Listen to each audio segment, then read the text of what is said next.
Video کو like کریں، ہمارے چینل کو سبسکرائب کریں اور بیل آئیکن ضرور پریس کریں۔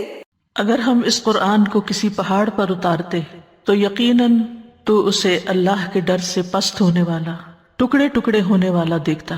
اور یہ مثالیں ہیں، ہم انہیں لوگوں کے لیے بیان کرتے ہیں تاکہ وہ غور و فکر کریں۔ قرآن اللہ کا کلام، رب کائنات کا کلام، اگر یہ کسی پہاڑ پر اتارا جائے تو پہاڑ دب جائے، اس کے اندر خشوع پیدا ہو جائے، خاشع ہو جائے، ریزہ ریزہ ہو جائے، پھٹ کر ٹکڑے ٹکڑے ہو جائے۔ یہی قرآن ہم پڑھتے ہیں تو ہم اپنے دلوں کا جائزہ لیں کہ یہ ہم پر کس طرح اثر کرتا ہے۔ کیا اس کے پڑھنے کے بعد ہمارے اندر بھی خشوع پیدا ہوتا ہے، ہمارے اندر عاجزی پیدا ہوتی ہے، ہم اللہ کے آگے جھک جاتے ہیں، ہم اللہ کی بات قبول کر لیتے ہیں، یا پھر جیسے سننے سے پہلے ہوتے ہیں ویسے ہی سننے کے بعد ہوتے ہیں؟ اس کو سن کر ہمارے دل کیوں نہیں پگھلتے، ہمارے اندر خشوع کیوں نہیں آتا، ہمارے اندر عمل کی تبدیلی کیوں نہیں آتی؟ ہم سب کو اپنا محاسبہ کرنے کی ضرورت ہے اور اس قرآن کی روشنی میں اپنا جائزہ لینے کی ضرورت ہے۔ اللہ سبحانہ وتعالی اپنی خاص رحمت سے اپنے بندوں کو چنتا ہے اپنی کتاب کے لیے۔ اللہ سبحانہ وتعالی نے آج ہمارے لیے ایک اور نیا موقع عطا کیا ہے، ایک نئے انداز میں قرآن مجید کے ساتھ اپنا تعلق قائم کرنے کے لیے، اور وہ ہے قرآن کی مثالوں کو سمجھنے کا، تاکہ ہم غور و فکر کریں، تاکہ ہم اپنے عمل کو بدلیں، تاکہ ہم اپنے رب کو راضی کر سکیں، تاکہ ہم اس کا قرب پا سکیں، تاکہ ہم اس کی جنتوں میں داخل ہو کر اس کا دیدار کر سکیں۔ اللہ سبحانہ وتعالیٰ سے دعا ہے کہ وہ ہمیں بہترین طریقے کے ساتھ اسے مکمل کرنے کی توفیق عطا فرمائے اور واقعی ہم اس سے فائدہ اٹھا سکیں۔ کسی بھی چیز سے فائدہ اسی وقت اٹھایا جا سکتا ہے جب ہم فائدہ اٹھانے کی نیت رکھتے ہوں۔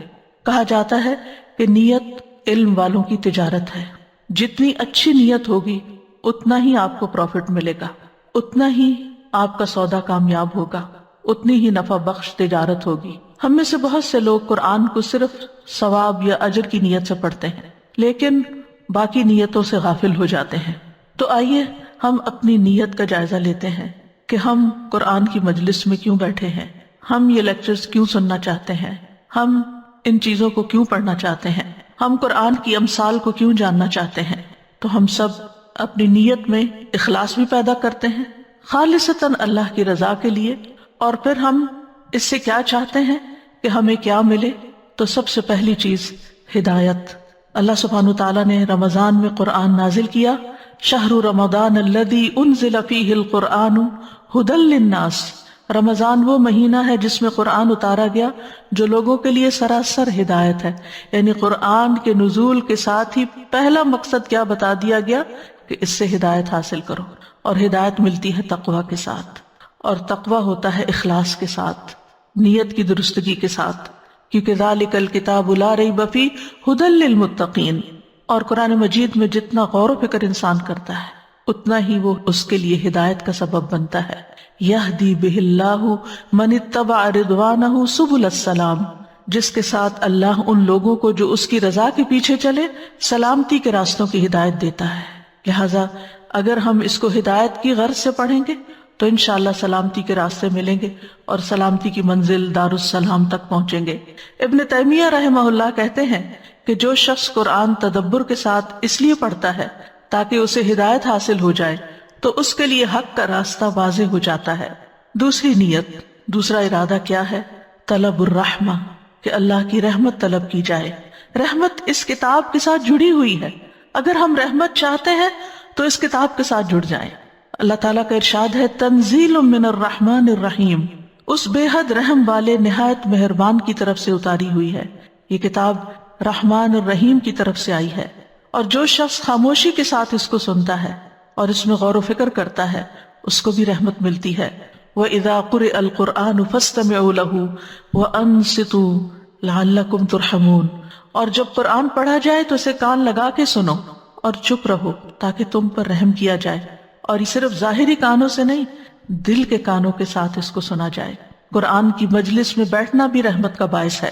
ابو ہریرہ رضی اللہ عنہ روایت کرتے ہیں کہ رسول اللہ صلی اللہ علیہ وسلم نے فرمایا، جو لوگ اللہ کے گھروں میں سے کسی گھر میں اللہ کی کتاب کی تلاوت کرتے ہیں اور اس کی تعلیم میں مصروف ہوتے ہیں ان پر سکینت نازل ہوتی ہے، رحمت انہیں ڈھانپ لیتی ہے، اور فرشتے انہیں گھیر لیتے ہیں، اور اللہ ان کا ذکر اپنے پاس موجود فرشتوں میں کرتے ہیں۔ کتنے خوش قسمت ہیں وہ لوگ جو ایسی مجالس میں شریک ہوں اور یہ سارے فائدے حاصل کر پائیں۔ تیسری چیز، اللہ سے مناجات۔ قرآن کے ذریعے انسان اللہ سبحانہ تعالیٰ سے ایک خاص تعلق قائم کرتا ہے، اللہ سبحانہ تعالیٰ کے ساتھ باتیں کرتا ہے۔ اللہ سبحانہ تعالیٰ کا جب کلام سنتا ہے تو اس کے دل پر اثر ہوتا ہے، اور پھر دل ہی دل میں وہ اپنے رب سے باتیں کرتا ہے۔ ابن مبارک کہتے ہیں کہ میں نے سفیان ثوری سے پوچھا، جب آدمی نماز کے لیے کھڑا ہو تو اپنی قرات اور نماز میں کس چیز کی نیت کرے؟ انہوں نے کہا کہ وہ اس چیز کی نیت کرے کہ وہ اپنے رب سے مناجات کر رہا ہے۔ تو جب ہم قرآن پڑھ رہے ہوں یا سن رہے ہوں تو اس کا صرف پڑھنا ہی نہ ہو، اپنی زبان کے ساتھ حلق سے اوپر تک ہی نہ رہ جائیں، بلکہ دل ہی دل میں اپنے رب کو یاد کریں اور اس سے سرگوشیاں کریں، اور جہاں ڈرنے والی کوئی بات ہو وہاں اللہ کے عذاب سے پناہ مانگیں دل ہی دل میں، اور جہاں جنت کی بشارتیں ہوں وہاں جنت مانگیں، جہاں ہدایت کی بات ہو وہاں ہدایت مانگیں، جہاں منافقت کی بات ہو تو منافقت سے پناہ چاہیں، اور یہ سب کچھ اپنے رب کے ساتھ سرگوشیاں کرنے سے ہوتا ہے۔ پھر اس کے بعد چوتھی چیز، شفا کی نیت سے پڑھنا۔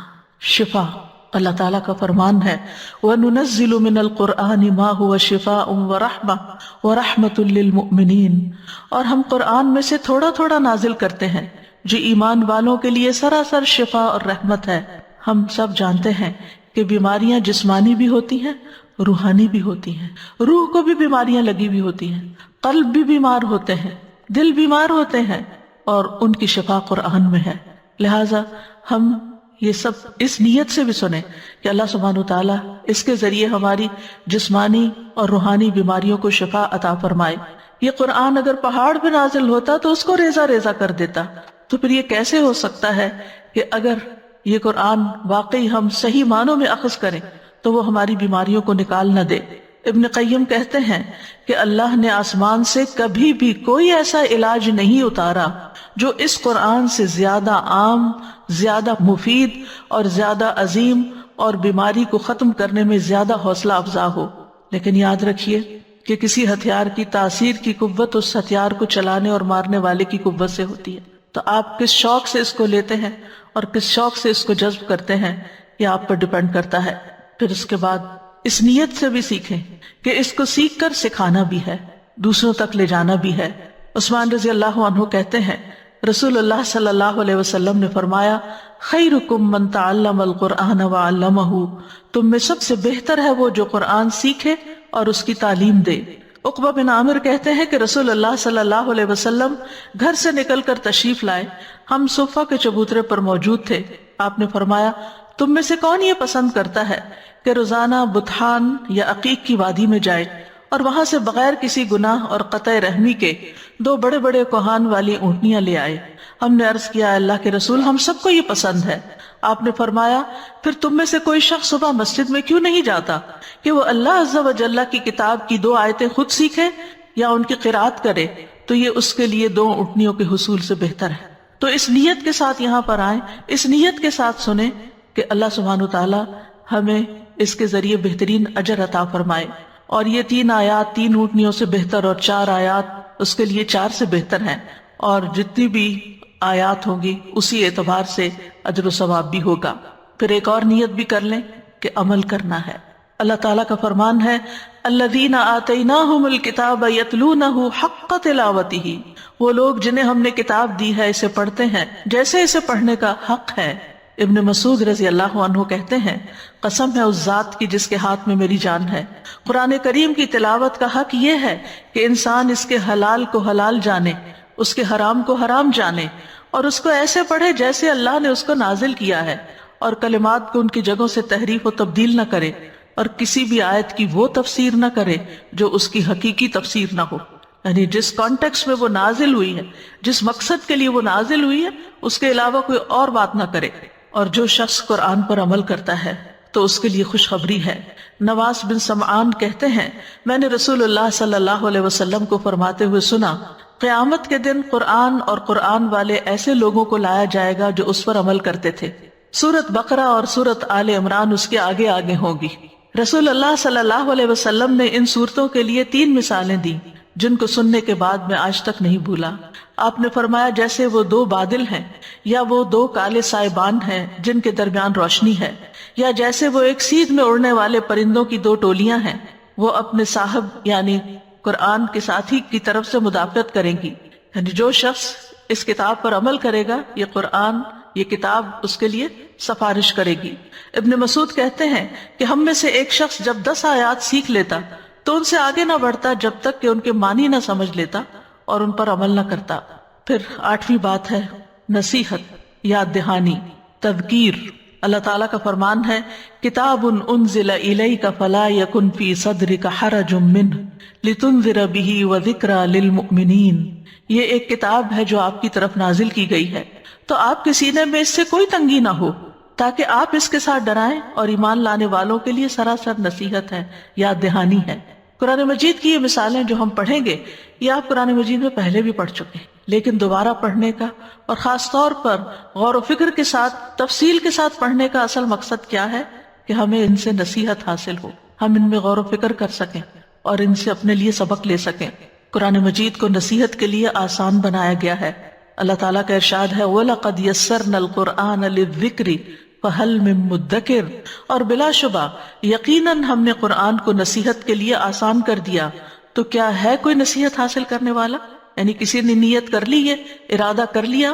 ابن کثیر اللہ تعالیٰ کے اس فرمان کے بارے میں کہتے ہیں کہ اس کا مطلب ہے کہ جو اس قرآن کے پڑھنے یا سیکھنے کا ارادہ کرتا ہے، ہم نے اس کے لیے الفاظ کو آسان بنایا اور اس کے معنی کو آسان بنایا تاکہ لوگ اس سے نصیحت حاصل کر سکیں، اس سے فائدہ اٹھا سکیں۔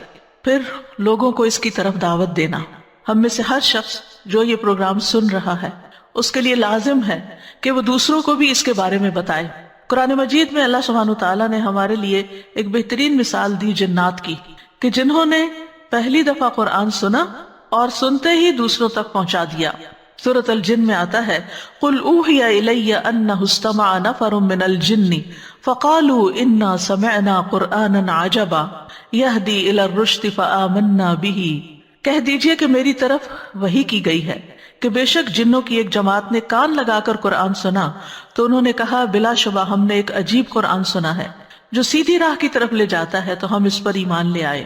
تو ہم بھی اگر اس پر ایمان رکھتے ہیں اور اس سے خود فائدہ اٹھاتے ہیں تو دوسروں کو بھی اس کی طرف دعوت دیجیے کہ وہ بھی قرآن سنیں، وہ بھی سمجھیں اور وہ بھی فائدہ اٹھائیں۔ سورۃ الاحقاف میں جنوں کے بارے میں آتا ہے اور جب ہم نے جنوں کے ایک گروہ کو آپ کی طرف پھیرا جو قرآن غور سے سنتے تھے، تو جب وہ اس کے پاس پہنچے تو انہوں نے کہا خاموش ہو جاؤ۔ پھر جب وہ پورا کیا گیا تو وہ اپنی قوم کی طرف ڈرانے والے بن کر واپس لوٹے۔ انہوں نے کہا اے ہماری قوم، بے شک ہم نے ایک ایسی کتاب سنی ہے جو موسیٰ کے بعد نازل کی گئی، اس کی تصدیق کرنے والی ہے جو اس سے پہلے ہے، وہ حق کی طرف اور سیدھے رستے کی طرف رہنمائی کرتی ہے۔ اے ہماری قوم، اللہ کی طرف بلانے والے کی دعوت قبول کر لو۔ نبی صلی اللہ علیہ وسلم نے بھی فرمایا تھا بلغوا انی ولو آیہ، مجھ سے آگے پہنچاؤ خواہ ایک آیت ہی کیوں نہ ہو۔ پھر اس نیت سے بھی قرآن پڑھیں کہ اللہ سبحانہ وتعالیٰ اس کا اجر و ثواب بھی ہمیں عطا کرے، کیونکہ ہم میں سے ہر شخص اجر و ثواب کا مستحق ہے۔ ہم میں سے کون اجر اور اس کی فضیلت سے محروم ہونا چاہے گا؟ تو اجر و ثواب کی نیت کرنا۔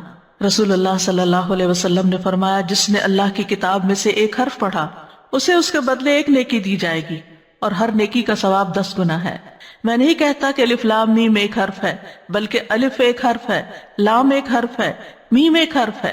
اسی طرح جب ہم قرآن مجید کی مختلف صورتیں پڑھیں اور ان صورتوں کی جو فضیلت بتائی گئی ہے، ان کا جو فائدہ بتایا گیا، اس وقت بھی اپنی نیت کی تجدید کریں کہ ہم اس صورت کو اس نیت سے پڑھ رہے ہیں کہ اللہ تعالیٰ ہمیں اس کا یہ خاص فائدہ عطا کرے، اس کا خاص اجر عطا کرے۔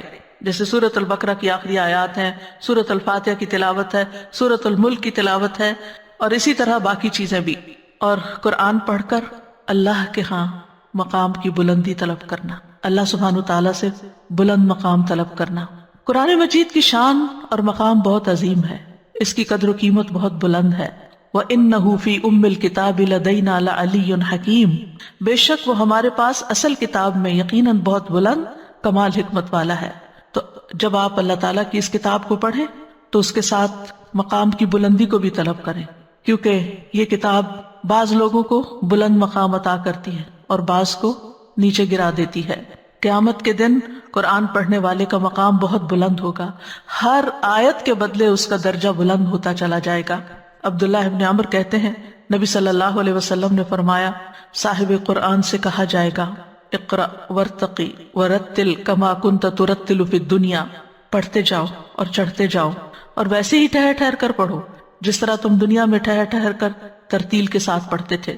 تو رمضان کی آمد ہے، اس لیے جو بھی آپ تلاوت کریں اس میں یہ اجر اور ثواب کی نیت رکھیں کہ ایک ایک آیت جو میں پڑھوں گی اس پر اللہ تعالیٰ میرے درجے بلند کریں گے۔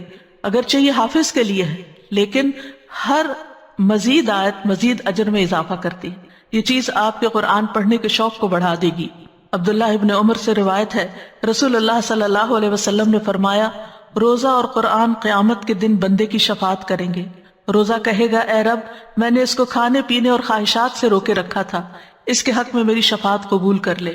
اور قرآن کہے گا میں نے اسے رات کو سونے نہیں دیا تھا، تراویح میں نیندیں کم ہوگی، میری شفاعت اس کے حق میں قبول فرما۔ اس وقت یہ نیت رکھیں کہ انشاءاللہ یہ رات کے وقت جو ہم، کیونکہ عام دنوں میں ہم رات کے وقت کم ہی قرآن پڑھتے ہیں، اللہ کہ جن لوگوں کو اللہ تعالیٰ تہجد کی توفیق عطا کرتا ہے اور وہ تہجد میں طویل قرات کریں، لیکن الحمدللہ رمضان کے مہینے میں ہر ایک کو موقع مل جاتا ہے رات کی طویل قرات کرنے یا سننے کا، لہٰذا اس وقت اس کی شفاعت کی نیت سے تلاوت کریں تو اللہ سبحانہ و تعالیٰ ان دونوں کی شفاعت یعنی روزے اور قرآن کی شفاعت قبول کر لے گا، اس کی شفاعت مانی جائے گی۔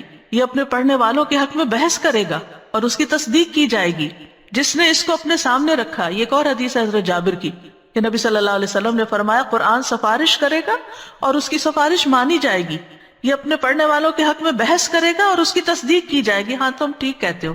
جس نے اس کو اپنے سامنے رکھا تو یہ اسے جنت کی طرف رہنمائی کرے گا، اور جس نے اس کو اپنی پیٹھ پیچھے رکھا تو یہ اسے ہانک کر جہنم میں لے جائے گا۔ پھر اسی طرح جب بھی قرآن پڑھیں، چاہے تنہائی میں ہو چاہے مجلس میں ہو، تو یہ نیت اور یہ امید بھی رکھیں کہ آپ فرشتوں کی مجلس میں، آپ کو فرشتوں کی معیت حاصل ہے، فرشتے اس مجلس میں حاضر ہیں۔ حضرت عائشہ کہتی ہیں رسول اللہ صلی اللہ علیہ وسلم نے فرمایا جو آدمی قرآن میں ماہر ہو وہ ان فرشتوں کے ساتھ ہے جو لکھنے والے، معزز اور بزرگی والے ہیں۔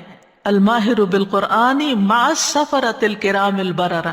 پھر اسی طرح سکینت کی نیت کریں کہ اللہ تعالیٰ اس کے ذریعے ہمیں سکینت عطا کرے۔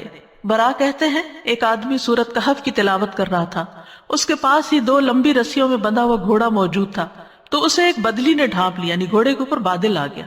وہ بدلی گھومتی اور قریب آتی گئی اور اس کا گھوڑا اس سے بدکنے لگا۔ جب صبح ہوئی تو وہ نبی صلی اللہ علیہ وسلم کی خدمت میں حاضر ہوا اور آپ کو یہ ماجرا کہہ سنایا۔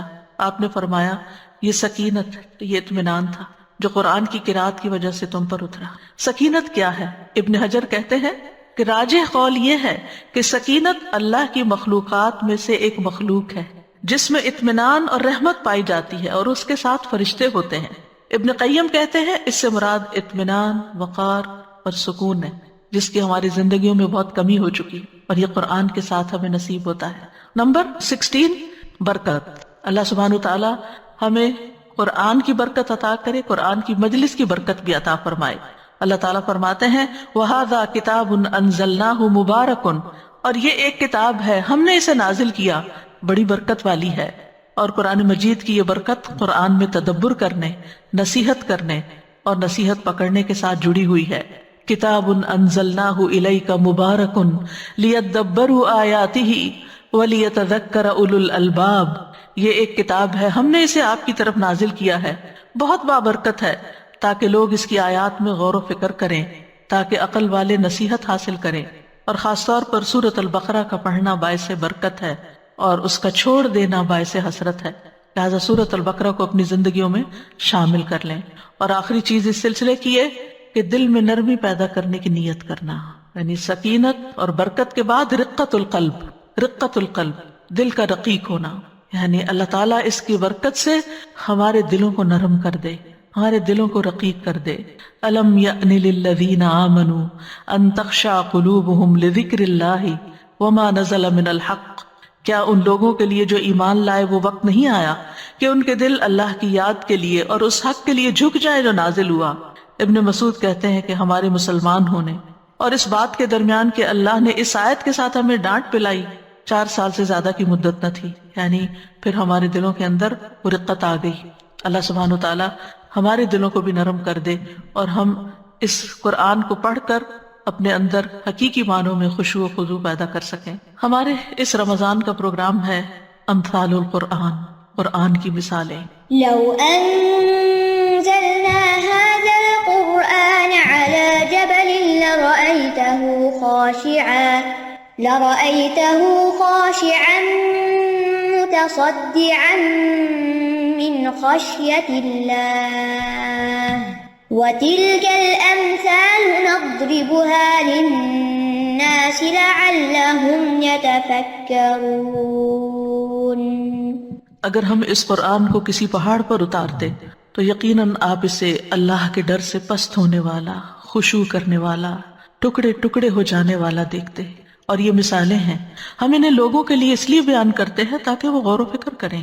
یاد رکھیے، قرآن مجید صرف احکامات پر مبنی کتاب نہیں ہے کہ جس میں کچھ حکم دے دیے گئے ہوں اللہ سبحانہ وتعالیٰ کی طرف سے، بلکہ یہ ایک تربیتی کتاب بھی ہے۔ یہ ہمارے نفسوں کا تزکیہ بھی کرتی ہے اور تربیت بھی کرتی ہے۔ اللہ تعالیٰ نے اس کلام میں صرف شرعی احکامات نہیں بیان کیے، بلکہ اس کتاب کو لوگوں کی ہدایت کا ذریعہ بنایا ہے۔ یہ کتاب ہدایت و اصلاح ہے۔ سورۃ النحل میں اللہ تعالیٰ فرماتے ہیں وَنَزَّلْنَا عَلَيْكَ الْكِتَابَ تِبْيَانًا لِكُلِّ شَيْءٍ وَهُدًى وَرَحْمَةً وَبُشْرَى لِلْمُسْلِمِينَ، اور ہم نے آپ پر یہ کتاب نازل کی اس حال میں کہ ہر چیز کا واضح بیان ہے اور فرمانبرداروں کے لیے ہدایت اور رحمت اور خوشخبری ہے۔ تو جو اس پر عمل کریں گے وہ ہدایت بھی پائیں گے، رحمت بھی پائیں گے، خوشخبریاں بھی پائیں گے۔ تو انسانوں کی اصلاح کے لیے، ان کی تربیت کے لیے، ان کے تزکیہ کے لیے مثال کے ذریعے بات سمجھانا ایک مؤثر ذریعہ ہے۔ کسی بھی نظام تعلیم کے اندر، کسی بھی سبجیکٹ کی تعلیم جب کسی مثال کے ذریعے کی جاتی ہے تو بات آسان بھی ہو جاتی ہے سمجھنا اور یاد بھی رہتی ہے۔ یعنی مثالوں سے بات سمجھانا ان طریقوں میں سے ہے، ان میتھڈز میں سے ہے جن کا لوگوں کے دلوں پر جلد اثر ہوتا ہے، وہ اس بات کو جلد قبول کر لیتے ہیں۔ اللہ سبحانہ تعالیٰ فرماتے ہیں وَيَضْرِبُ اللَّهُ الْأَمْثَالَ لِلنَّاسِ لَعَلَّهُمْ يَتَذَكَّرُونَ، اور اللہ لوگوں کے لیے مثالیں بیان کرتا ہے تاکہ وہ نصیحت حاصل کریں۔ یعنی مثالیں قرآن کی اس لیے بیان کی گئی ہیں تاکہ ہمیں نصیحت حاصل ہو۔ جو ہم نے ابھی نیتیں کی قرآن سے فائدہ اٹھانے کے لیے اور اس پروگرام سے فائدہ اٹھانے کے لیے، ان میں سے ایک یہ بھی تھی کہ ہم اس کے ذریعے نصیحت حاصل کریں گے۔ مثالوں کو بیان کرنا عربی زبان کا ایک بنیادی اصول ہے۔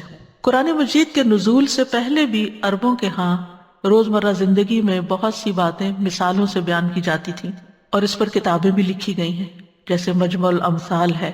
لوگوں نے وہ ساری مثالیں کتابوں کے اندر کٹھی کر دی۔ کچھ مثالیں تو جاہلی دور کی ہیں، یعنی نزول قرآن سے پہلے کی، اور کچھ اس کے بعد کی بھی۔ اور یہ صرف عربی زبان کے ساتھ نہیں ہے، یہ تقریباً ہر زبان کے اندر ہے کہ اس میں محاورے، کہاوتیں، مثالیں، سملیز، کنائے، یہ سب چیزیں استعمال ہوتی ہیں جس سے بات کو کم الفاظ میں بہت اچھی طرح سمجھایا جا سکتا ہے، بہت خوبصورتی کے ساتھ سمجھایا جا سکتا ہے۔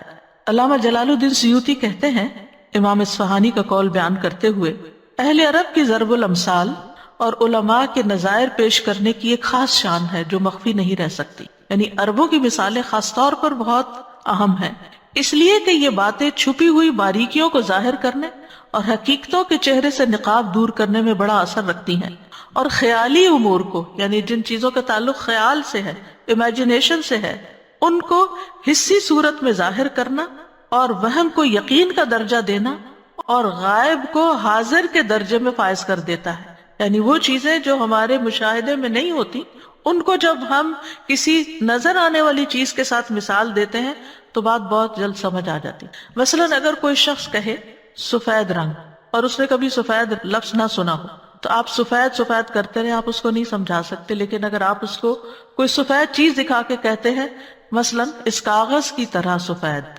تو وہ فوراً بات سمجھ جائے گا، اب سمجھ آ گیا۔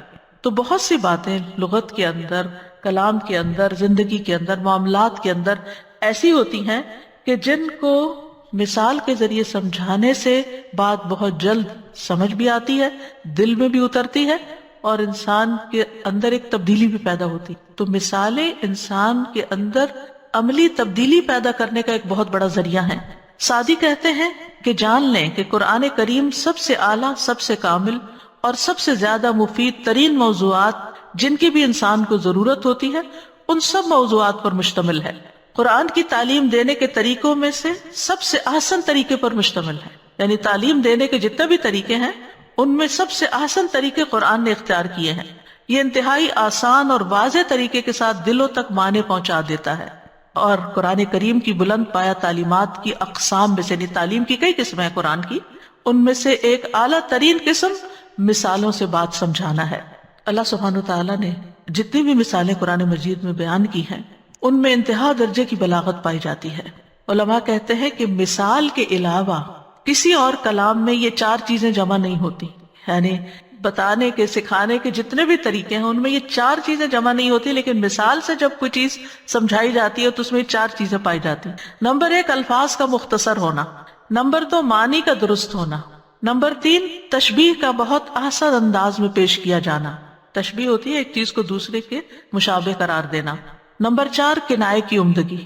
بس ان چار چیزوں کی وجہ سے مثال میں انتہا درجے کی بلاغت پیدا ہو جاتی ہے۔ کنایہ کہتے ہیں علم بیان میں وہ کلمہ ہوتا ہے جس کے معنی مبہم اور پوشیدہ ہوں اور وہ اپنے حقیقی معنوں کی بجائے مجازی معنوں میں استعمال ہوا ہو۔ اس طرح کے حقیقی معنی بھی مراد لیے جا سکتے ہوں، جیسے کہتے ہیں اشارہ کنایہ، یعنی اشاروں کنایوں میں بات سمجھا دینا، تو وہ کنایہ اس معنی میں بھی ہے۔ تو اس میں کوئی شک نہیں کہ جب کلام کو مثال بنا دیا جاتا ہے تو وہ کلام بولنے میں زیادہ واضح ہوتا ہے، سننے میں زیادہ خوبصورت ہوتا ہے، اور گفتگو کے مختلف پہلوؤں میں وسعت پیدا کر دیتا، وضاحت بھی، خوبصورتی بھی اور وسعت بھی، یہ تین چیزیں اس میں آ جاتی ہیں کلام کے اندر۔ اور اللہ سبحانہ وتعالیٰ قرآن مجید میں بہت سے مقامات پر مثالوں کے ذریعے بات سمجھاتے ہیں۔ سورۃ النور میں آتا ہے وَيَضْرِبُ اللَّهُ الْأَمْثَالَ لِلنَّاسِ وَاللَّهُ بِكُلِّ شَيْءٍ عَلِيمٌ، اور اللہ لوگوں کے لیے مثالیں بیان کرتا ہے اور اللہ ہر چیز کو خوب جاننے والا ہے۔ اور اللہ سبحانہ وتعالیٰ نے بندوں کی ضرورت کے پیش نظر مثالیں بیان کی ہیں، یعنی جہاں جس چیز کو سمجھانے کی ضرورت ہوئی اس کے مطابق مثال بھی لائی گئی۔ جیسے قرآن مجید کی سب سے پہلی مثال منافقین کے بارے میں ہے، اور اس سے پہلے منافقین کے طرز عمل کا ذکر ہے، اور پھر ان کی حقیقت حال کو مثال کے ذریعے واضح کر دیا گیا۔ اور یہ مثالیں انسانوں کے لیے واضح حجت بھی، یعنی جب اللہ سبحانہ وتعالیٰ کسی کو مثال کے ذریعے بات سمجھا دیتے ہیں تو گویا اس پر حجت تمام کر دیتے ہیں، اور اس کے بعد بھی اگر کوئی انکار کرتا ہے یعنی پھر کوئی گنجائش رہ نہیں جاتی کہ بات سمجھ نہیں آئی۔ ویسے تو کسی کو بینیفٹ آف ڈاؤٹ دیا جا سکتا ہے کہ اس کو کہا گیا، بتایا گیا، پتہ نہیں اس کو سمجھ آیا یا نہیں آیا، لیکن مثال سے جب بات سمجھائی جاتی ہے تو وہ لازماً سمجھ آ جاتی ہے، اور پھر اس کے بعد اگر کوئی بات نہیں مانتا تو پھر اللہ سبحانہ وتعالیٰ کی طرف سے عذاب بھی آتا ہے۔ جن بستیوں کو تباہ کیا گیا ان کے بارے میں آتا ہے سورۃ الفرقان میں وَكُلًّا ضَرَبْنَا لَهُ الْأَمْثَالَ وَكُلًّا تَبَّرْنَا تَتْبِيرًا، اور ہر ایک کے لیے ہم نے مثالیں بیان کی اور ہر ایک کو ہم نے پھر بری طرح تباہ کر دیا۔ یعنی جب انہوں نے سمجھا نہیں، سمجھنے کی کوشش نہیں کی تو پھر ان کی شامت بھی آئی۔ پھر اسی طرح اہل عرب سے خطاب کر کے، اہل مکہ سے خطاب کر کے فرمایا وَسَكَنْتُمْ فِي مَسَاكِنِ الَّذِينَ ظَلَمُوا أَنفُسَهُمْ وَتَبَيَّنَ لَكُمْ كَيْفَ فَعَلْنَا بِهِمْ وَضَرَبْنَا لَكُمُ الْأَمْثَالَ، کہ ہم نے پچھلی قوموں کی مثالیں بیان کر کے تمہیں ہر بات واضح کر دی۔ تو مثال کو بیان کرنے کے کئی فائدے ہوتے ہیں، جن میں سے سب سے پہلا یہ کہ مثال جو ہے مسائل کو حسی بنا دیتی ہے، محسوس کرنے والا بنا دیتی ہے، یعنی پیچیدہ عقلی حقائق اور امیجنیشن میں ہونے والی چیزیں اور بہت دور دراز کے کانسیپٹس کے فاصلوں کو سمیٹ دیتی ہے، اور محسوس نظر آنے، محسوس کا مطلب ہوتا ہے وہ چیز جو حواس خمسہ سے ہماری ادراک میں آ جائے، جس کو ہم محسوس کر سکیں، دیکھ سکیں، چھو سکیں، سن سکیں۔ تو مثال جو ہے وہ راستے مختصر کر دیتی، لمبی باتوں کو مختصر کر دیتی ہے۔ ایک بات کو واضح کرنے کے لیے بعض اوقات کئی دلیلیں دینی پڑتی ہیں، لیکن ان کی جگہ اگر ایک مثال بیان کر دی جائے تو بات جلدی سمجھ میں آ جاتی ہے۔ پھر اسی طرح مثال ہر درجے اور ہر طبقے کے شخص کو فائدہ دیتی ہے، یعنی ایک عام ذہن کو بھی فائدہ دیتی ہے اور بڑے بڑے انٹلیکچوئلس کو بھی فائدہ دیتی ہے، یعنی سب کے لیے یکساں بنا دیتی ہے، علم کو آسان کر دیتی ہے اور مسائل کو قابل اطمینان بنا دیتی ہے، کیونکہ جو باتیں صرف ذہن میں ہوں اور صرف سوچوں کی حد تک ہوں تو انسان ان میں الجھتا رہتا ہے، لیکن جب وہ ایک مخصوص محسوس شکل میں سامنے آ جائے تو انسان اس الجھن سے نکل آتا ہے۔ پھر اسی طرح بہت سے لوگ جو ہٹ دھرم ہوتے ہیں اور میں نہ مانوں کے طریقے پہ چل رہے ہوتے ہیں، ایسے لوگوں کو اگر صرف لاجک سے یا صرف دلائل سے سمجھایا جائے تو بعض اوقات وہ اس کے مقابلے میں حجت بازی کرتے رہتے ہیں، لیکن اگر کوئی سمپل سی مثال دے کے بات کی جائے تو وہ خاموش ہو جاتے ہیں. تو اس اعتبار سے بھی مثال بہت فائدہ مند ہوتی ہے. مثال کے طور پر عیسیٰ علیہ السلام کو لوگوں نے خدا کیوں کہا؟ کہ وہ مردوں کو زندہ کرتے تھے. اس دلیل کے ساتھ انہوں نے یہ دلیل پکڑی اور کہا کہ مردے کو زندہ تو صرف وہی کر سکتا ہے جو خدا ہوتا ہے، اس بنا پہ عیسیٰ خدا ہے. دوسری انہوں نے دلیل یہ دی کہ وہ بغیر باپ کے پیدا ہوئے ہیں، تو یہ خدا ہی ہو سکتا ہے جو بغیر باپ کے پیدا ہو. تو ان کو ایک مثال سے بات سمجھا دی گئی، ان مثل عیسیٰ عند اللہ کمثل آدم خلقہ من تراب، کہ عیسیٰ کی مثال اللہ کے نزدیک آدم کی سی ہے جس کو اس نے مٹی سے پیدا کیا. اب اس کے بعد کیا کہیں گے کہ وہ بغیر باپ کے بھی پیدا ہوئے تھے، اور پھر یہ کہ اللہ سبحانہ وتعالیٰ نے ان کو اتنا شان اور مرتبہ بخشا لیکن وہ الہ نہیں بنے، وہ انسان ہی رہے.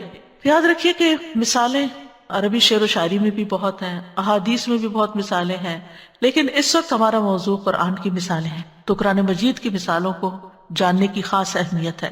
سب سے پہلی بات تو یہ کہ اس سے نصیحت حاصل کی جائے، قرآن میں مزید تدبر ہو. افلا یتدبرون القرآن ام علی قلوب اقفالها. تو مثالیں قرآن کے تدبر میں بھی مددگار ہیں، اور ہر مثال کو ہم الگ الگ فوکس کر کے سمجھیں گے تو اس میں مزید گہرائی میں اتریں گے اور زیادہ بہتر طور پر اس کو سمجھ پائیں گے. کیونکہ ایک مومن کے لیے قرآن کو سمجھنا اور پھر خاص طور پر قرآن کی مثالوں کو سمجھنا ایک بہت اہم کام ہے. زندگی میں جتنے بھی ہم کام کرتے ہیں ان میں سے ایک اہم کام یہ بھی ہے کہ ہم اس کتاب کو بہت اچھی طرح سمجھ جائیں، کہ ہمارے اندر ایسے جذب ہو جائے کہ جیسے ہماری عادتوں اور ہمارے رویوں اور ہمارے معاملات کا ایک ایسا حصہ ہو جائے کہ جس کے لیے ہمیں کوئی مصنوعی کوشش نہ کرنی پڑے بلکہ وہ ہماری عادت بن چکی ہو.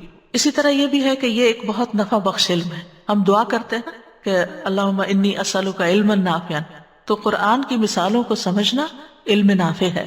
اور پھر یہ کہ اہل علم و دانش ہی قرآن کی مثالوں کو سمجھ سکتے ہیں. قرآن کی مثالوں کو سمجھنے والا عالم کہلاتا ہے، علم والا کہلاتا ہے.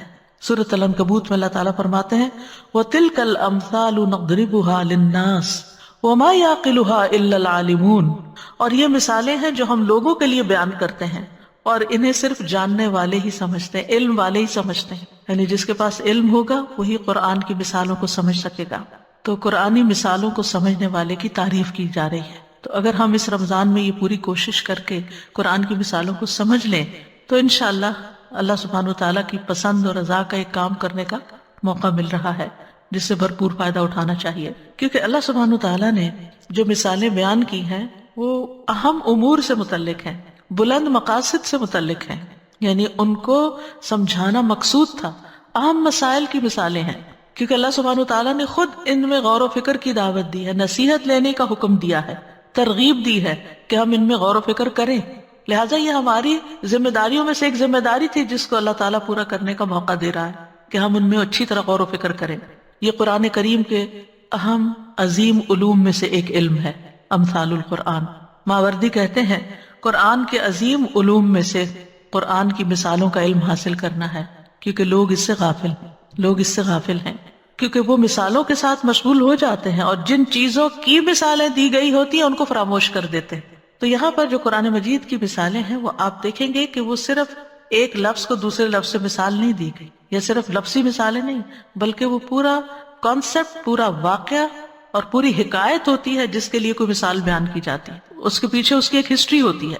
اور کہتے ہیں کہ جس چیز کی مثال دی جاتی ہے اسے مثال کے بغیر بیان کرنا ایسا ہی ہے جیسا کہ گھوڑا لگام کے بغیر اور اونٹنی نکیل کے بغیر. نبی صلی اللہ علیہ وسلم نے بھی قرآنی مثالوں سے عبرت حاصل کرنے کا حکم دیا ہے. نبی صلی اللہ علیہ وسلم نے فرمایا پہلی کتابیں ایک باب یعنی ایک موضوع پر اور ایک لہجے میں نازل ہوئیں، اور قرآن 7 ابواب یعنی 7 موضوعات پر اور 7 لہجوں میں نازل ہوا. اس میں تنبیہات، وارننگز، احکام، حلال، حرام، واضح اور فیصلہ کن احکام، متشابہات اور مثالیں ہیں. پس اس کے حلال کو حلال کر لو، اس کے حرام کو حرام ٹھہراؤ، جس کا تمہیں حکم دیا گیا ہے وہ کرو اور جس سے تمہیں روکا گیا ہے اس سے رک جاؤ، اور اس کی مثالوں سے عبرت حاصل کرو. یہ نبی صلی اللہ علیہ وسلم کا فرمان ہے. لہٰذا جب ہم یہ مثالیں پڑھیں گے تو ان سے سبق بھی نکالیں گے، ان سے سبق حاصل کریں گے. اور فرمایا اور اس کے محکم یعنی واضح احکامات پر عمل کرو اور اس کے متشابہ پر ایمان لاؤ اور کہو آمنا بہ کل من عند ربنا، یعنی اس کے متشابہات پر ہم ایمان لاتے ہیں، سب ہمارے رب ہی کی طرف سے ہے. عمرو بن عاص نے نبی صلی اللہ علیہ وسلم سے 1000 مثالیں سمجھی تھی. ابن کثیر نے عمرو بن عاص سے نقل کیا، وہ کہتے ہیں کہ میں نے رسول اللہ صلی اللہ علیہ وسلم سے بیان کردہ 1000 مثالوں کو سمجھا، یعنی جو قرآن کے علاوہ بھی تھی. تو حیثمی المجمع میں کہتے ہیں کہ یہ عمرو بن العاص رضی اللہ عنہ کی بہت بڑی فضیلت ہے، کیونکہ وَتِلْكَ الْأَمْثَالُ نَضْرِبُهَا لِلنَّاسِ وَمَا يَعْقِلُهَا إِلَّا الْعَالِمُونَ. یہ مثالیں ہم سب لوگوں کے لیے بیان کرتے ہیں لیکن ان کو سمجھتے صرف علم والے ہی ہیں. اسی لیے سلف صالحین قرآن کی مثالیں سمجھ نہ آنے پر رویا کرتے تھے.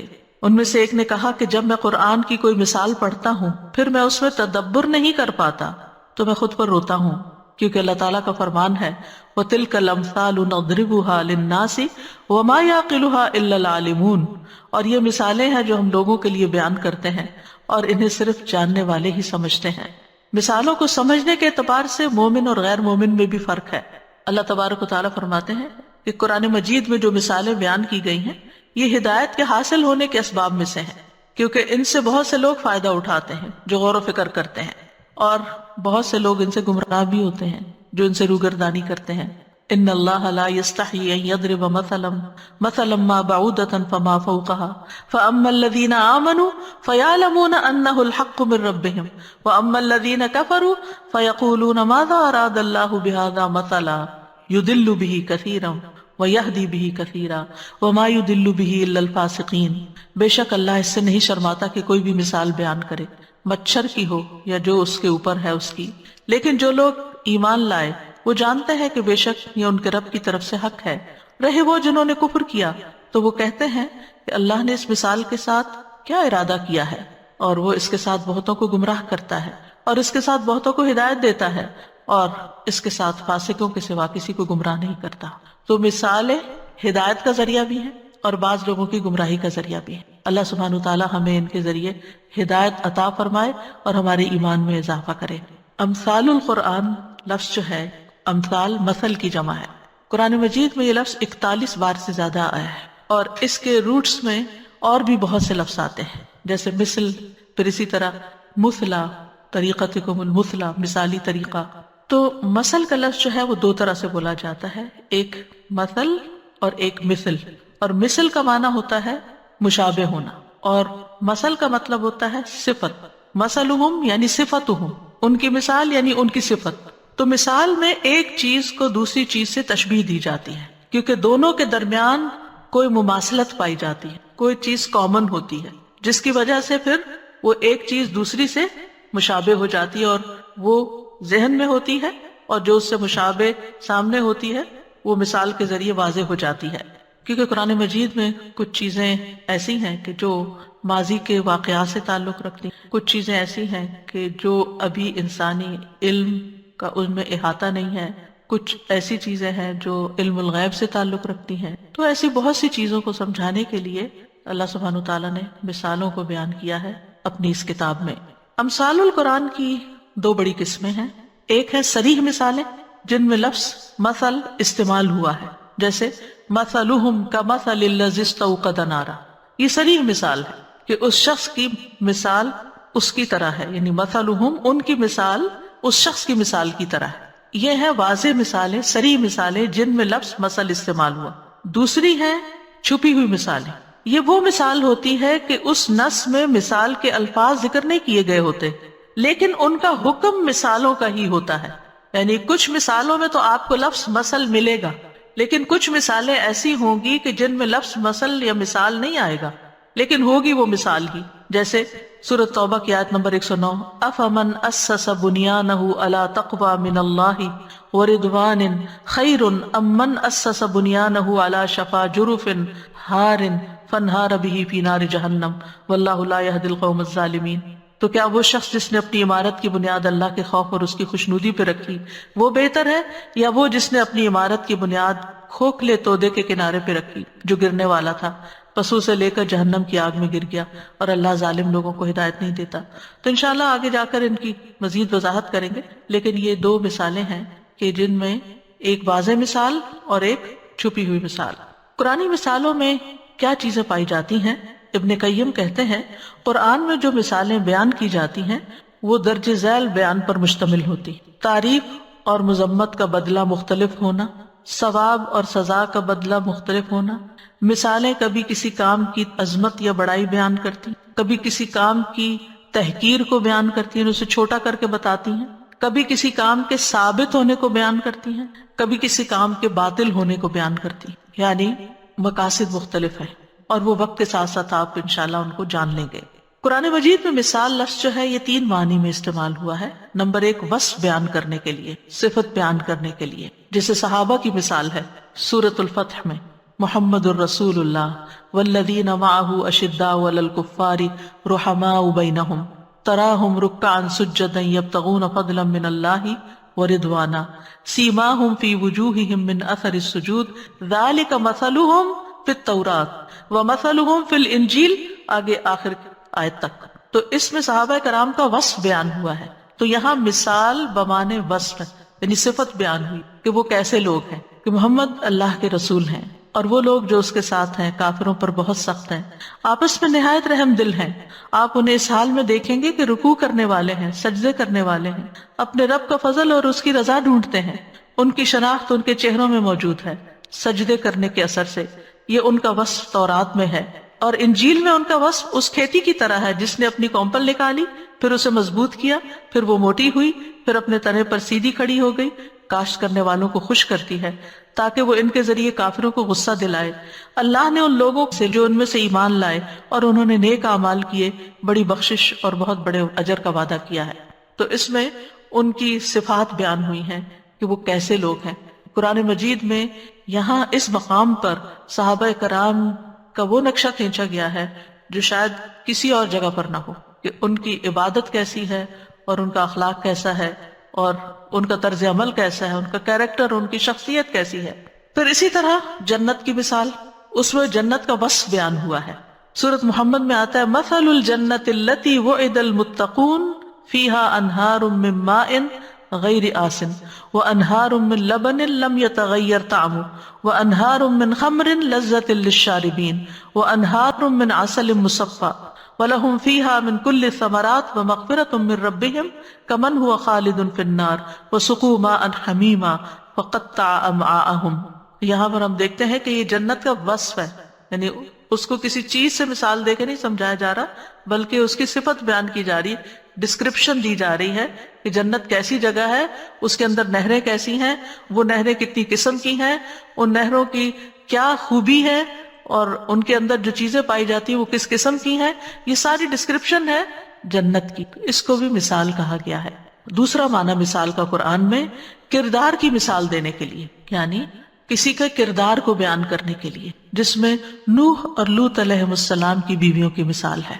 اللہ سبحانہ وتعالیٰ فرماتے ہیں ضرب اللہ مثلا للذین کفروا امرأۃ نوح وامرأۃ لوط، اللہ نے ان لوگوں کے لیے جنہوں نے کفر کیا نوح کی بیوی اور لوط کی بیوی کی مثال بیان کی ہے علیہ السلام، یعنی وہ ایک مثال ہیں ان لوگوں کے لیے جو انکار کرتے ہیں کہ دیکھو وہ نبیوں کی بیویاں تھی اور ان کا انجام کیا ہوا۔ تو یہ ایک اور مثال کا انداز ہے۔ تیسری قسم ہے جو زیادہ تر ملتی ہے وہ مثال التشابہ ہے، کسی چیز کی تشبیہ دینے کے لیے، جیسے اللہ کے نور کی مثال ہے سورۃ النور میں، اللہ نور السماوات والارض مثل نورہ کمشکاۃ فیہا مصباح المصباح فی زجاجہ الزجاجۃ کأنہا کوکب دری یوقد من شجرۃ مبارکۃ زیتونۃ لا شرقیۃ ولا غربیہ یکاد زیتها یضیء ولو لم تمسسہ نار نور علی نور یہدی اللہ لنورہ من یشاء ویضرب اللہ الامثال للناس واللہ بکل شیء علیم۔ اللہ آسمانوں اور زمین کا نور ہے، اس کے نور کی مثال ایک تاک کی سی ہے جس میں ایک چراغ ہے، وہ چراغ ایک فانوس میں ہے، وہ فانوس گویا چمکتا ہوا تارا ہے، وہ چراغ ایک مبارک درخت زیتون سے روشن کیا جاتا ہے جو نہ شرقی ہے اور نہ غربی، قریب ہے کہ اس کا تیل روشن ہو جائے، خواہ اسے آگ نے نہ چھوا ہو۔